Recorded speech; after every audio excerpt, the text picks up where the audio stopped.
Hey everyone, Dockwell here, and in today's video I'm going to be going over Maelstrom. I'm going to show you what it does, how to use it, and when to buy it. So to start off, Maelstrom costs $29.50, so it's right in the middle. It's not a super cheap item, but it's not super expensive. It's right in the middle, and it gives 25 damage and 25 attack speed. So already with those two things, we can kind of see what this item does without even looking at the passive.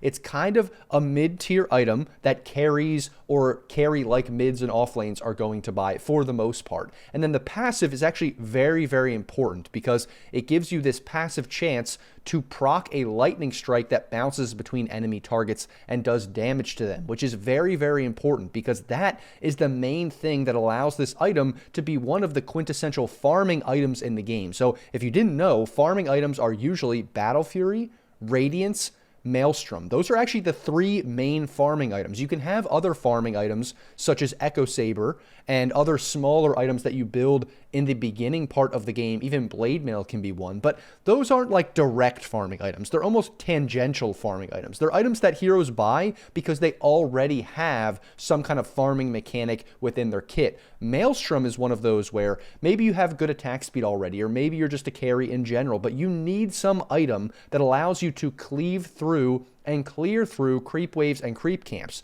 Sometimes Battle Fury is the one to go, but other times it's Maelstrom, and sometimes the patches will just alternate between whether Maelstrom's good, Battle Fury is good, and so on and so forth. And so this is really one of the main balances of Dota is when is Battle Fury good, when is Maelstrom good, when is Radiance good, and when are the heroes good that don't need any of them, maybe just a lifesteal, Mask of Madness, that kind of stuff. So that is a core essential part of Dota, and Maelstrom is a key item in that. Despite all the other items, only a few items actually determine the actual meta of carries, and Maelstrom is a big part of that. So now I can actually show you what Maelstrom does. So really, it's kind of this item that just sits in your inventory. There's no active component. You just get the passives of damage, attack speed, chain lightning, and I picked Faceless Void here because this is one of the heroes that buys Maelstrom almost every game, almost every patch. There are some patches where you might skip it. There are some patches where you might go Battle Fury, but that's usually not the case. And that's because this hero really, really benefits from the damage and attack speed, but it also needs some way to clear through creeps.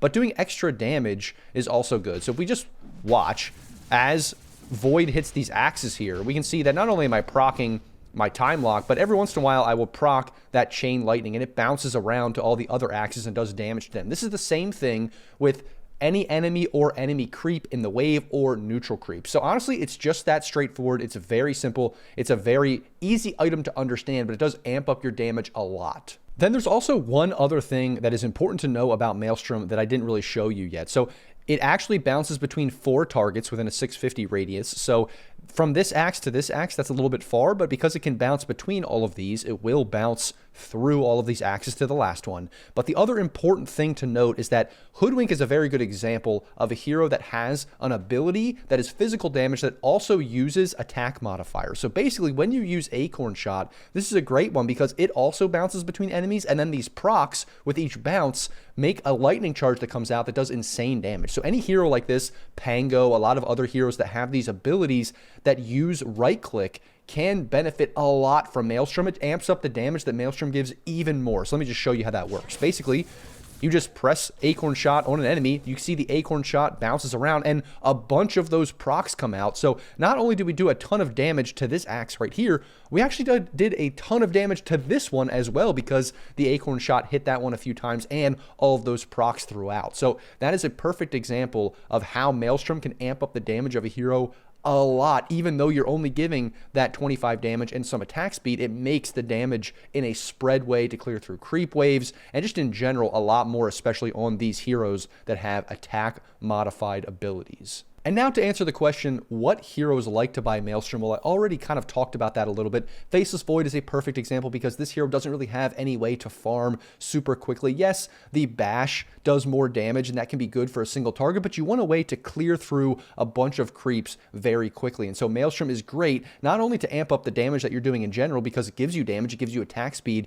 where your bash is going off more often now, but you get that spread damage to clear through creep camps and creep waves very, very quickly. Another good example would be Juggernaut. This hero benefits from attack speed and damage because you already have so much attack speed that giving you more means you're just proccing this lightning a ton of times, not only in fights, but also to clear through creeps. But Jug is a good example of one where you can go Battle Fury, because a lot of melee heroes do like to go Battle Fury. And so sometimes the patch is really all about, well, is Battle Fury better or Maelstrom better? And sometimes heroes like Jug can benefit from both, but it really is almost an either or situation. Like usually in patches where Battle Fury is better, you just go Battle Fury. And then sometimes when Maelstrom's better, you just go Maelstrom. Hoodwink is another one that I already talked about. Any hero that has this kind of attack modifier like Hoodwink can be very good for clearing through creeps, even as a support, because it's just a great way to farm with just one ability. Same thing with Pango, another ability with Swashbuckle that can proc those lightning charges. But then we also have heroes like Lifestealer, who this hero doesn't really have any great innate farming mechanic, kind of like Faceless Void, but instead of going for Maelstrom, you can go for Radiance, or you can even go for other items like you can just go straight up Deso sometimes. You don't even want a farming item because you feel like, you know, maybe Armlet Deso is enough and you don't really need that farming item to amp up your farm that much because you're having such a good game and you're just focusing on getting those few early items. So it is a little bit, you know, hero dependent, patch dependent, whether or not you buy Maelstrom. The other big thing is when you're a ranged hero like a Weaver or a Sniper, sometimes these heroes are very dependent on Maelstrom to have good games or to farm very quickly.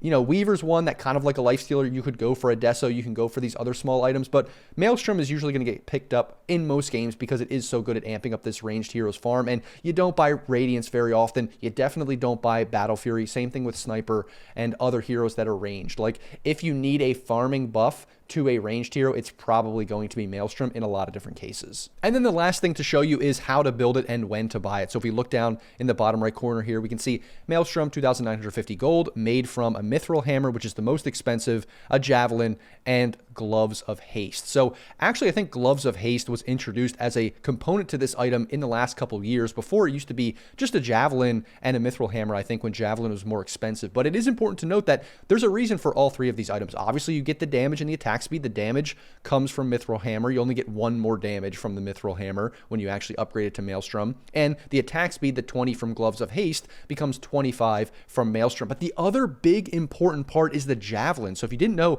Javelin actually gives you chances to pierce any kind of evasion, whether it's PA or other evasion from Butterfly and those kinds of things. And that can be very important because how does that work with Maelstrom? Well, any time that the Chain Lightning proc goes off, it ignores evasion, which can be important. Now, you're not going to all in with this item. Like, you're not going to buy this instead of buying MKB to pierce evasion, but it is important to note that this does have added benefits. If you're going against some hero with evasion, or you're going against the Butterfly, you're going against a Radiance especially, it's good to have a Maelstrom because anytime you proc this lightning, it's not just going to be ignored by evasion. That's very, very important to have this component added to Maelstrom. You'll also notice that Maelstrom upgrades into Mjolnir, and we're not going to spend a lot of time on this item because I'll make a video about this specifically, but basically just know that the other benefit to having a Maelstrom is that it does upgrade into a later game item because Mjolnir is pretty good late. Sometimes you actually will go straight in from Maelstrom into the Mjolnir